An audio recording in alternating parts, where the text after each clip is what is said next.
ಈಗ ಇಡೀ ದಾವಣಗೆರೆ ಲೋಕಸಭಾ ಕ್ಷೇತ್ರ ನೋಡಿದ್ರೆ 8 ಕ್ಷೇತ್ರದಲ್ಲಿ 6 ಕ್ಷೇತ್ರದಲ್ಲಿ ನಮ್ಮ MLA ಗಳಿದ್ದಾರೆ, ಕಾಂಗ್ರೆಸ್ MLAs.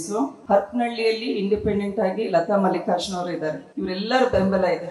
ಸೊ ಇದನ್ನ ನಾವು ಹೋಗಿ ಮತದಾರರಿಗೆ ಹೇಳ್ಬೇಕಾಗಿದೆ. ನಮ್ಮ ಕಾಂಗ್ರೆಸ್ ಪಕ್ಷದ ಗ್ಯಾರಂಟಿ ಯೋಜನೆಗಳ ಜೊತೆಗೆ ಇಡೀ 8 ಕ್ಷೇತ್ರದ MLAಗಳ ಸಪೋರ್ಟ್ ಬಗ್ಗೆ ಹೇಳ್ಬೇಕಾಗಿದೆ.